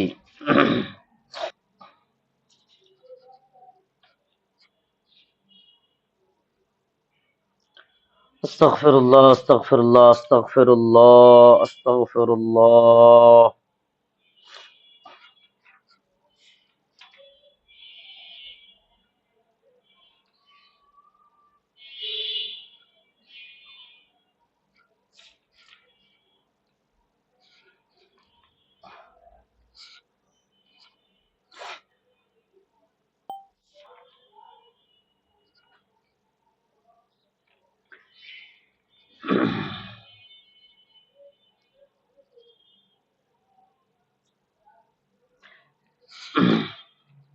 একটা ব্যথার দোয়া বলেছি, যে ব্যথার স্থানে হাত রেখে দেওয়ার কথা। আর এমনি বুকের ব্যথা হলে ওখানে অমিন শাররি হাসিদিন ইদা হাসাদ পড়ে আমি রুকিয়া করার কথা বলছি। আপনার বুকে ব্যথা হচ্ছে, চোখ বন্ধ করেন, অজু করে চোখ বন্ধ করেন, এরপর অমিন শাররি হাসিদিন ইদা হাসাদ, সূরা ফালাকের সর্বশেষ আয়াত, সূরা ফালাকের সর্বশেষ আয়াত, এই আয়াতটি পরে এভাবে করতে থাকবেন, ইনশাআল্লাহ আপনার আর অক্সিজেন নেওয়ার প্রয়োজন হবে না। আমাদের মধ্যে অনেকেই করেন কি, এভাবে বুকের সমস্যা হলে অক্সিজেন নিতে দৌড় দেন, অথচ নিজে বুঝতেছো না যে এটা কিসের সমস্যা, জিন্নাতের সমস্যা, মনে করতেছে হার্টের সমস্যা। ইসিজি করা, ইকু করা যায় যে কিছুই হয় না, কিছুই নাই, শয়তান চলে গেছে, এখন দেখবেন কোত্থেকে। হ্যাঁ, এরকম আর কি। অমিন শাররি হাসিদিন ইদা হাসাদ, সূরা ফালাকের সর্বশেষ আয়াতটা পড়বেন, ইনশাআল্লাহ আল্লাহ তাআলা আমাদেরকে শেফা দিবেন। তারপরে যদি কোনো সমস্যা হয় গ্রুপে অবশ্যই বলে রাখবেন। তো আজকে এই পর্যন্তই। ইনশাআল্লাহ সবাই সুস্থ থাকবেন, ভালো থাকবেন, একে অপরের জন্য দোয়া করবেন, এবং একটু দোয়া করবেন যেন আল্লাহ তাআলা সবগুলা ব্যস্ততা একদম ম্যানেজ করে যেন আপনাদেরকে একদম পরিপূর্ণভাবে খেদমত করতে পারি। আল্লাহ তাআলা যেন আমার ব্যস্ততা মানে সবকিছু স্বাভাবিক রেখে যেন আমি আপনাদের খেদমতটা করতে পারি। আমার জন্য দোয়া করবেন। জি, ওয়া আলাইকুম আসসালাম ওয়া রাহমাতুল্লাহি ওয়া বারাকাতুহু। আসসালামু আলাইকুম ওয়া রাহমাতুল্লাহি ওয়া বারাকাতুহু।